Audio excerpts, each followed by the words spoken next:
அனைவருக்கும் வணக்கம். நம்ம இந்த வீடியோவில் என்ன பார்க்க போகிறோம் அப்படின்னா, முதலெழுத்துகளும் சார்பெழுத்துகளும் பார்க்க போகிறோம். ஸோ இதை பொறுத்த மட்டும் நம்ம இலக்கணம் அப்படின்னா என்னென்னு தெரிஞ்சுக்கணும். இலக்கணம் அப்படின்னா மொழியை நம்ம தெளிவாக பேசுகிறதுக்கும் எழுதுறதுக்கும் உதவிப்படுறது தான் இலக்கணம். நம்ம சின்ன கிளாஸ்லேயே படிச்சிருப்போம். அது மட்டும் இல்லாமல் இந்த இலக்கணம் பார்த்திங்கன்னா எல்லா வகைக்கும் துணை செய்யும்.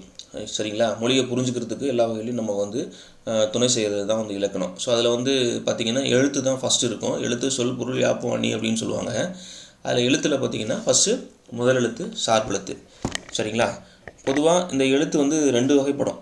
சரிங்களா? எழுத்து 2 வகைப்படும். முன்னமே பார்த்தோம். முதலெழுத்து, சார்பெழுத்து. சரிங்களா? முதலெழுத்து அப்படின்னா அதாவது முதலெழுத்துக்கள், சார்பெழுத்துக்கள் 2 வகைப்படும். முதலெழுத்து அப்படின்னா என்ன அப்படின்னா உயிரெழுத்து. சரிங்களா? உயிரெழுத்து 12ம் மெய்யெழுத்து 18ம், அதாவது உயிர் 12 மெய் 18 ஆக மொத்தம் எவ்வளோ அப்படின்னா 30. இது ரெண்டும் சேர்ந்தது தான் தமிழ் எழுத்துக்கள் அப்படின்னு சொல்லுவாங்க. அப்போ கொஸ்டின் கேட்பான், தமிழ் எழுத்துக்கள் எத்தனை அப்படின்னு கேட்டான்னா 30. சரிங்களா? தமிழ் எழுத்துக்கள் எத்தனை அப்படின்னு கேட்டான்னா அது 30. அதாவது இதை சார்ந்திருக்கக்கூடிய எல்லா எழுத்துக்களும் பிறக்கிறதுக்கு முதன்மையான காரணம் இந்த 30 எழுத்துக்கள் தான். அதனால தான் இதை என்னன்னு சொல்கிறோம் அப்படின்னா முதல் எழுத்து அப்படின்னு சொல்லிட்டு சொல்கிறோம். சரிங்களா? கவனமாக பார்த்துக்கணும்.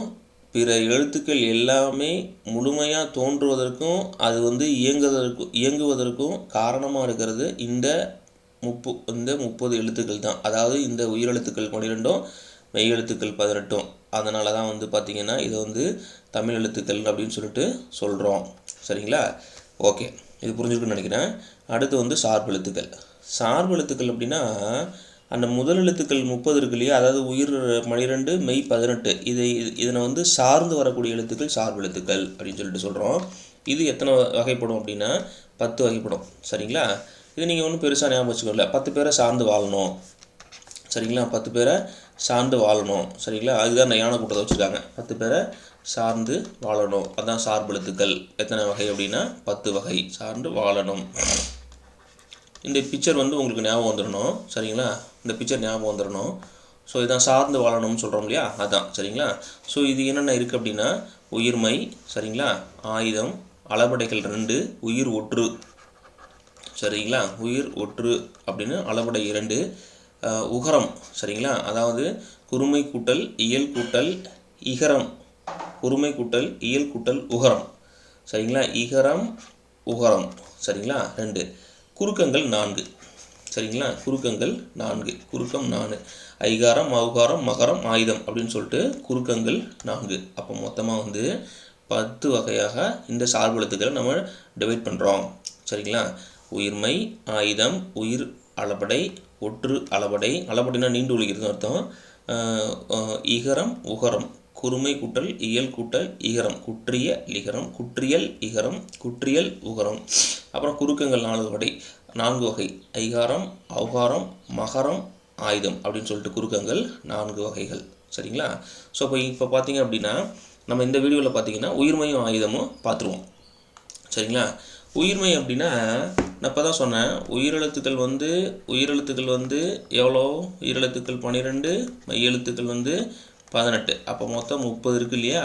இந்த உயிரும் மெய்யும் சேர்ந்து தோன்றுவதனால உருவாகிறது தான் உயிர்மை எழுத்துக்கள்.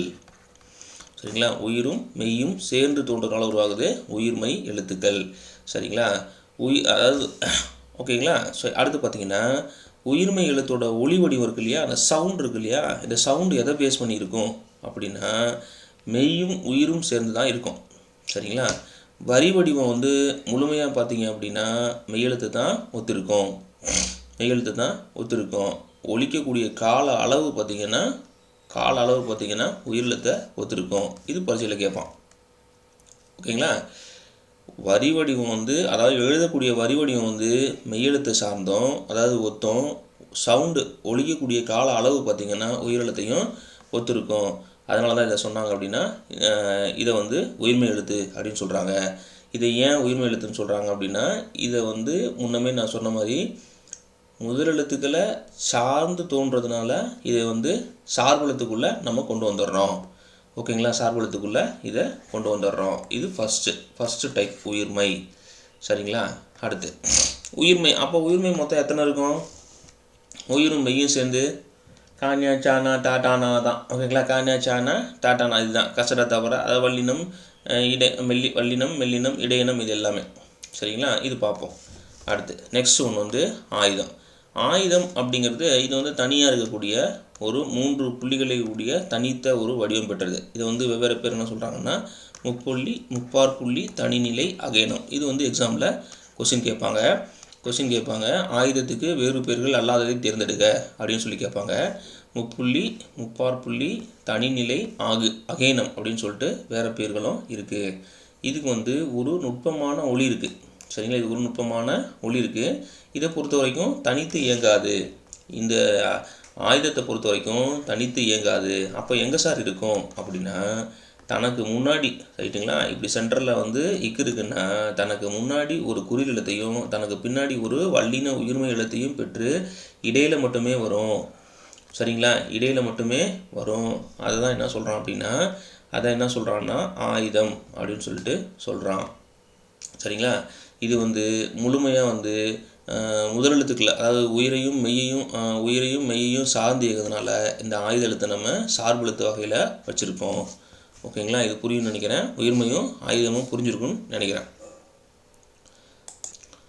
அடுத்ததாக வந்து பார்த்திங்கன்னா, இந்த சார்பெழுத்துக்களில் அடுத்ததாக இருக்கிறது அளபெடைகள்.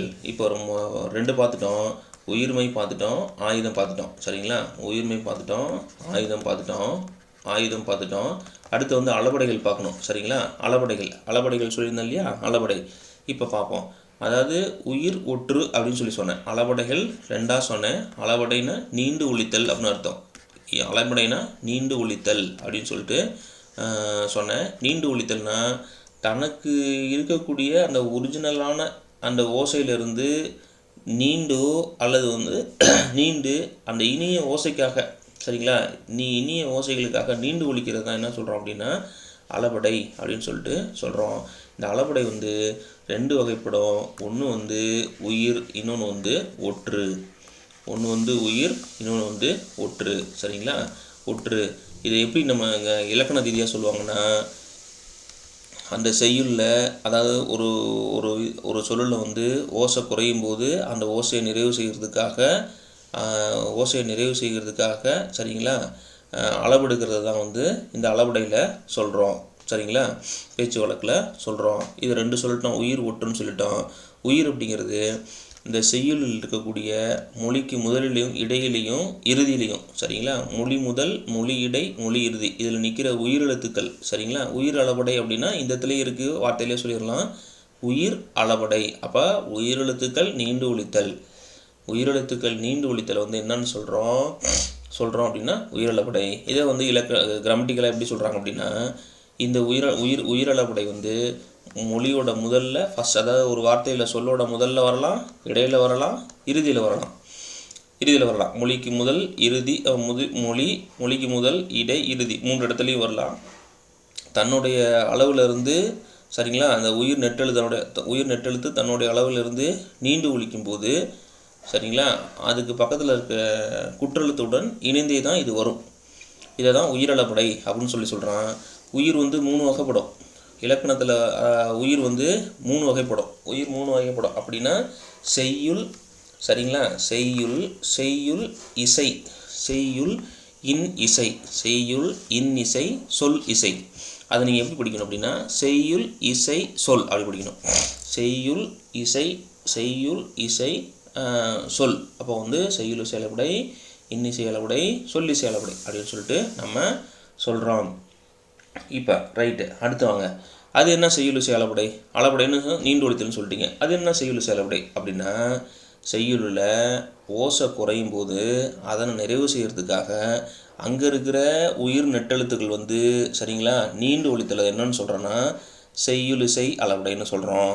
இதுக்கு இன்னொரு பேர் இசை நிறை அளபெடை. சரிங்களா? இது எப்படி நம்ம ஞாபகம் வச்சுக்கணும்னா, செய்யுளில் இசை போடணும். சரிங்களா? செய்யுளில் இசை போடணும். நல்லா பார்த்துக்குங்க. செய்யுளில் இசை போடணும். அதுதான் இசை நிறை அளபெடை அப்படின்னு சொல்லிட்டு சொல்கிறோம். சரிங்களா? இதுக்கு பாருங்கள், ஓ ஓதல் வேண்டும். அப்போ வந்து இந்த ஓ இருக்கு இல்லையா, மொழி முதல்ல இருக்குது. உராஅர் குறுநோய் இது வந்து மொழியோட இடையில் இருக்குது. நல்ல படா அறை மொழியோட இறுதியில் இருக்குது. இது அதனால தான் வந்து செய்யுள் இசை அளபடை அப்படின்னு சொல்கிறோம். செய்யுளில் இசை போடணும், செய்யுளில் இசை போடணும். சரிங்களா? அதை தான் வந்து என்ன சொல்கிறோன்னா செய்யுள் இசை அளபடைன்னு சொல்கிறோம். ஸோ நெக்ஸ்ட்டு இன்னிசை அளபடை. இந்த இன்னிசை அப்படின்னு வந்துச்சுன்னா அப்படின்னாவே ஓசை குறையாது. சரிங்களா? செய்யுளில் வந்து ஓசை வந்து எந்த இடத்துலையும் குறையாது. ஆனால் இனிய ஓசைக்காக, சரிங்களா, இனிய ஓசைக்காக அந்த குறில் நெடிலாகி அளவெடுத்து, அதாவது நீண்டு ஒலிக்கிறது தான் இன்னிசை அளபடை அப்படின்னு சொல்கிறோம். இன்னிசைன்னு வந்துடுச்சு அப்படின்னாவே இனிமையான இசை அதுலேயே இருக்குது, அந்த வார்த்தையில் இருக்குது. இனிமையான இசைக்காக, சரிங்களா, இனிய ஓசைக்காக நீண்டு ஒலிக்கிறது, அதாவது அந்த குறில் நெடில் வந்து அளவெடுக்கிறத இன்னிசை அளபடை அப்படின்னு சொல்லிட்டு சொல்கிறோம். சரிங்களா? உம்முங்கும் எல்லாமே உம்முன்னு அந்த இன்னிசைன்னு வந்தாவே உம்முன்னு வரும். சரிங்களா? கெடுப்பது கெட்டாருக்கு சார்வாய் மாற்றாங்கே கெடுப்பதுவும் எல்லாம் மலை. சரிங்களா? இதுதான் வந்து இன்னிசை அளபடைக்கு, கெடுப்பதுவும் எடுப்பதுங்கிறது இன்னிசை அளபடைக்கு உதாரணம். நெக்ஸ்ட்டு சொல்லிசை அளபடை. சரிங்களா? இந்த வார்த்தையிலே இருக்குது ஒரு சொல் அந்த ஒரு சொல், அது பெயர் சொல் எச்ச சொல்லா திரிஞ்சு அளவெடுக்கிறத சொல்லிசை அளபடைன்னு சொல்கிறோம். எச்ச சொல்லா முடிவிட்டுருக்காது, எச்ச சொல்லா. சரிங்களா? இந்த இடத்துல பாருங்கள், அதுதான் சொல்கிறோம். சொல்லி அப்படி இருக்கு இல்லையா, சொல் கூட்டல் இது பாருங்கள், சொல் ஈ. சரிங்களா? சொல் ஈ அதான் இதுவே அந்த அளபடையே அதுதான், சொல் ஈ. அப்போ ஈங்கிற வார்த்தை வந்து அந்த இடத்துல வரும்னு அர்த்தம். சரிங்களா? செய்யுள்ள ஒரு பெயர் சொல் எச்ச சொல்லா திரிஞ்சு இருக்கிறத வந்து சொல்லிசை அளபடைன்னு சொல்கிறோம். உரனிசையி உள்ளம் துணையாய் சென்றார் பரனிசையி இன்னும் உளேன். சரிங்களா? இந்த இடத்துல வந்து நசை அப்படின்னா விருப்பம்னு அர்த்தம். இது வந்து பொருள் சொல்லில் கேட்பாங்க. நசை அப்படின்னா விருப்பம் அப்படின்னு அர்த்தம். சரிங்களா? இந்த விரும்பிங்கிற பொருளை தருவதற்காக நசையி அப்படின்னு சொல்லிட்டு அளபெடுத்து பெயர் சொல்லாவும் வினையச்சமாகவும் மாறி இருக்கு. சரிங்களா? நசை அப்படின்னா விருப்பம், நசை அப்படின்னா விருப்பம். சும்மா நசன்னு இருக்காங்க பாருன்னு சொல்லுவாங்கள்ல, அவங்க யாருக்கு நம்ம மேலே அதிகமாக விருப்பம் இருக்கோ அவங்க தான் நசம்பாங்க. அதுதான் நசை அப்படின்னா விருப்பம். சரிங்களா? ஸோ நெக்ஸ்ட் இருக்கிறது ஒற்றளபடை. அப்போ ஒற்றெழுத்து. சரிங்களா? இந்த இடத்துல உயிர் சொல்லிட்டேன். அப்போ ஒற்றெழுத்து வந்து செய்யுள்ள ஓசை குறையும் போது அதை நிறைவு செய்கிறதுக்கு ஒற்றெழுத்து, அந்த ஒற்றெழுத்துக்களான இன்னி இன்னி இன்னி இன்னி இம்மு இன்னி இவ்வு ஈ இல்லு இல்லு ஆகிய 10 ப்ளஸ் வந்து ஆயுதமும் அளபெடுக்கிறது தான் வந்து என்ன சொல்கிறோன்னா ஒற்று அளபடை அப்படின்னு சொல்கிறோம். எங்கிறைவன் இங்கே இருக்குது பாருங்க, எங்கிறைவன் இக்கிழங்கிய கைரையாய் இன்னுயிர். ஓகேங்களா? இதுதான் வந்து என்ன சொல்கிறான்னா ஒற்றளபடை அப்படின்னு சொல்லிட்டு சொல்கிறாங்க. ஓகேங்களா? ஸோ இந்த வீடியோ பிடிச்சிருந்தால் லைக் பண்ணுங்கள், மற்றவங்களுக்கு ஷேர் பண்ணுங்கள். தேங்க்யூ.